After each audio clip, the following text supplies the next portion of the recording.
सांप और कौवा की कहानी। बहुत पहले की बात है। एक नगर के पास बरगद के पेड़ पर एक घोंसला था, जिसमें वर्षों से कौवा और कौवी का एक जोड़ा रहा करता था। दोनों वहां सुखमय जीवन व्यतीत कर रहे थे। दिन भर भोजन की तलाश में वे बाहर रहते और शाम ढलने पर घोंसले में लौटकर आराम करते। एक दिन एक काला सांप भटकते हुए उस बरगद के पेड़ के पास आ गया। पेड़ के तने में एक बड़ा खोल देख वह वहीं निवास करने लगा। कौवा कौवी इस बात से अनजान थे।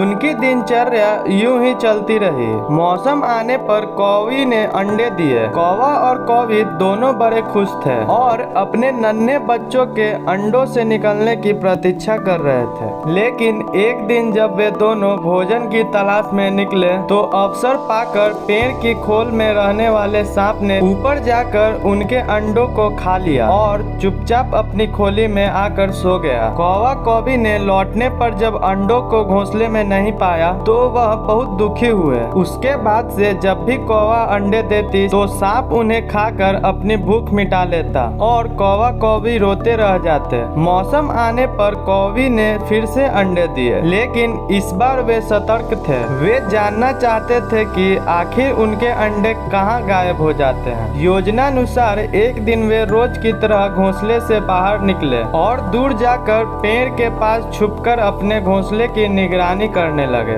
कौवा कौवी को बाहर गए देख काला सांप पेड़ की खोली से निकला और घोंसले में जाकर अंडे को खा गया। अपनी आंखों के सामने अपने बच्चों को मरते देख कौवा कौवी तरफ कर रह गए, क्योंकि वे सांप का सामना नहीं कर सकते थे। वे सांप की तुलना में कमजोर थे, इसलिए उन्होंने अपने वर्षों पुराने निवास को छोड़ने का और वहां से जाने का निर्णय किया। जाने से पहले वे अपने मित्र गीदड़ से अंतिम बार भेंट करने पहुंचे। गीदड़ को पूरी बात सुनाकर जब वे वहां से जाने लगे तो गीदड़ बोला, मित्रों, इस तरह भयभीत होकर अपना वर्षों पुराना निवास छोड़ना उचित नहीं है। समस्या सामने है तो उसका कोई न कोई हल अवश्य होगा। कौवा बोला, मित्र, हम कर भी क्या सकते हैं? उस दुष्ट सांप की शक्ति के सामने हम कुछ भी नहीं है। हम उसका मुकाबला नहीं कर सकते। अब कहीं और जाने के अलावा हमारे पास कोई और चारा नहीं है। हम हर बार अपने बच्चों को मरते हुए नहीं देख सकते।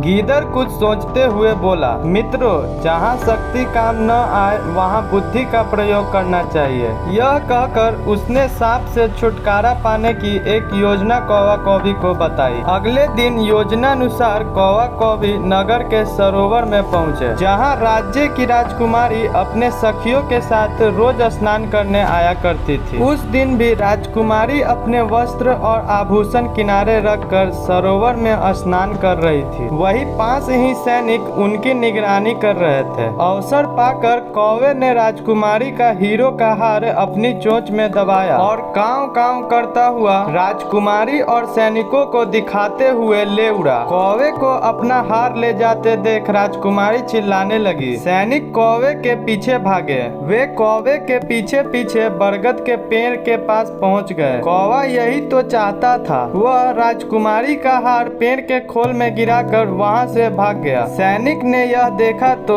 हार निकालने के लिए खोल के पास पहुंचे। उन्होंने हार निकालने के लिए खोल में एक डंडा डाला। उस समय सांप खोल में ही आराम कर रहा था। डंडे के ऊपर वह फन फैलाए बाहर निकला। सांप को देख सैनिक हरकत में आ गए और उसे तलवार और भाले से मार डाला। सांप के मरने के बाद कौवा कौवी खुशी खुशी अपने घोंसले में रहने लगे। उस वर्ष जब कौवी ने अंडे दिए तो वे सुरक्षित रहे।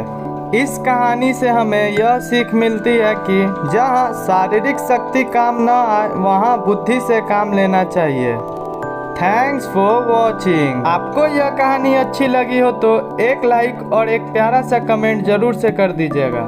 और ऐसे ही नई नई कहानियों के लिए हमारे चैनल को सब्सक्राइब करें और बेल आइकन को दबा दें।